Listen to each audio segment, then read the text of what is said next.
Good day buddies, I hope you're doing great.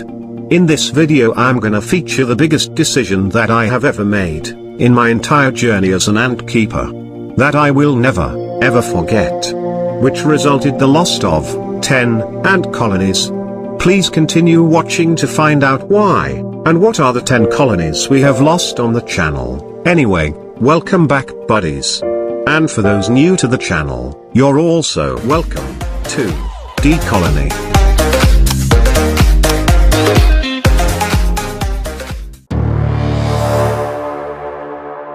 I uploaded this Care Biodiversity video several months ago, where I told you buddies that I got sick for a week. And the main reason why I got inactive that month, I don't usually get sick that often. But that's the first time I experienced such a severe condition. Ultra high fever, and a continuous headache for the duration. I even thought it was COVID, but thankfully, it's not. And this is the reason why I needed to dispose a lot of colonies from my collection. Anyway, this is one of my favorite ant colony. My 4 years old Care Biodiversity colony. That darkens the view, whenever they attacked. The sad news buddies, is they're one of the 10 colonies that I needed to let go. It's hard for me to decide and make it done. But I have no choice. I just don't want to see them collapsed under my care, just because I can't keep up with the maintenance they need. They're a massive colony, that needs huge responsibility. Especially here, that they almost doubled in size since we introduced an additional queen on their last update. Cleaning maintenance difficulty has raised by a lot, ever since we lost the bioactivity on their setup. Plants slowly vanished cause of the intense digging activity by the workers. Constructing more nesting space for the ever-growing population of the colony. No free space left for new broods. So the digging continues, and the last surviving tree of life had also fallen. Broods even exposed outside due to lack of space. So we also gave them a vertical nest, just like what we gave to my fire ant colony before. I also planned to move them to bigger terrarium on their next update. But unfortunately I needed to free them. Even though being an established, and a huge colony, this species of ants can easily collapse in no time, if some conditions doesn't meet. I don't wanna lost them, but I need to let them go, for their own good. I set them free on my backyard, hoping for the small chance that I can encounter them again in the future. Anyway, before we moved to the other ant colonies that I needed to let go, just a quick update, I also set 2 pets free on my backyard. Both were rescue, like this spider I named Hank. He's so tiny, and only got 4 limbs when I rescue him. And here we have his set of old skins from his every molts in the past. And the other one is Ali, the skink who also appears on one of my videos before. She's rescued, heavily bleeding from a cat attack before. I'm hoping both of them could adjust, and live a good life in the wild once again. Anyway, that time, I almost set my pet centipede free, as well. But luckily, she got her eggs on time. Means I don't need to do anything for her, in a month at least. No work. So keeping her is fine. Since she will be chilling hatching her eggs for a quite long time.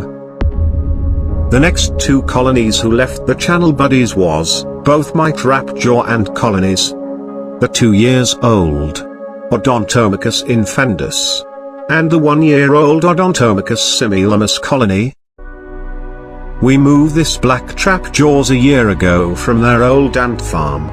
And they initiated the migration quite fast, after the construction of their nest.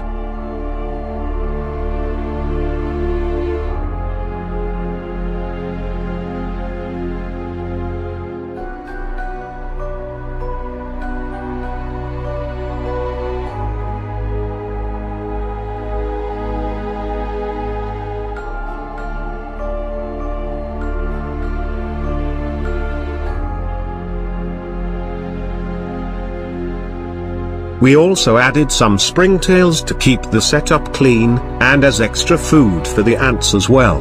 They've been hunted right away, as expected.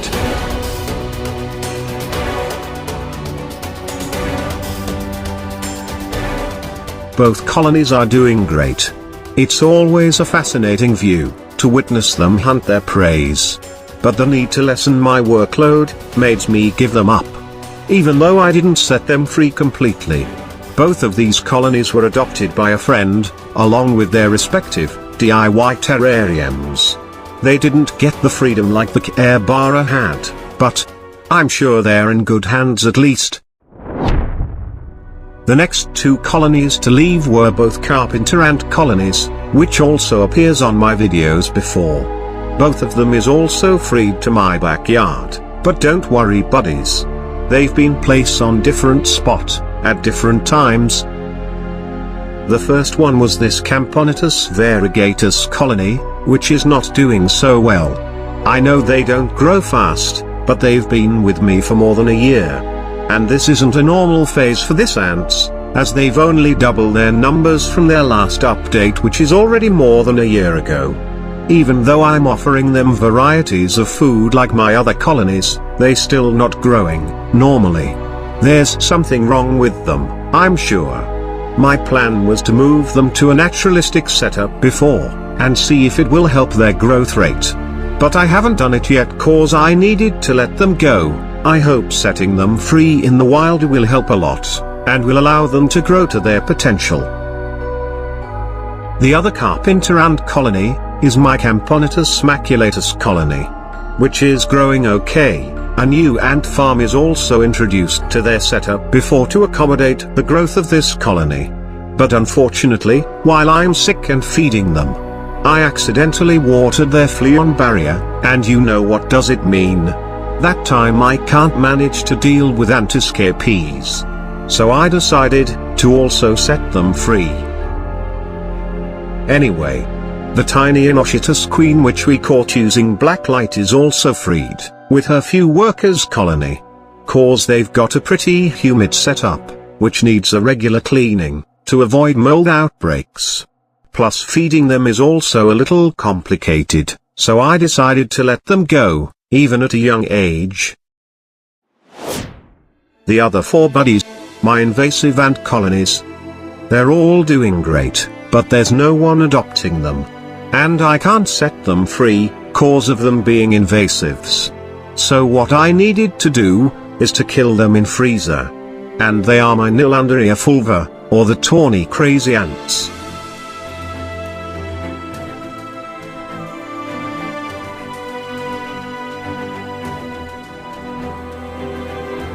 The other crazy colony, Anaplolapis gracilaps, the yellow crazy ants. And also my colony of pharaoh ants, Monomorium foranis.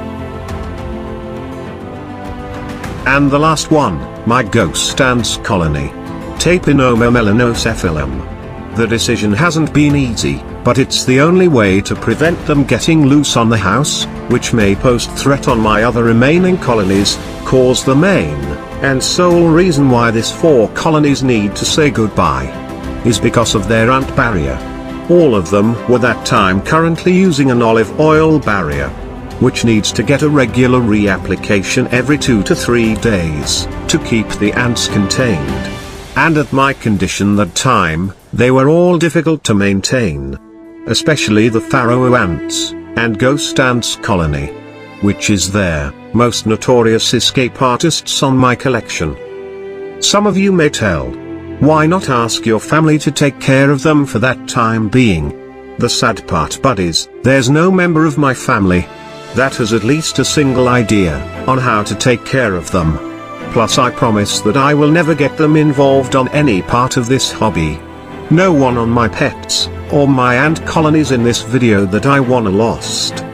But in order to make things under control, I needed to decide on what have happened few months ago. It's been heartbreaking for me, and to be honest, I don't want to make episodes like this, but I felt some of you who's requesting some updates on some of them deserves to know the truth. I just hope you have learned something from this video, guys. Be a genie for the first time by granting my wish and tapping the like and share button. That would help a lot. This is DColonyyt, saying goodbye for now, but hoping to see you on my next videos.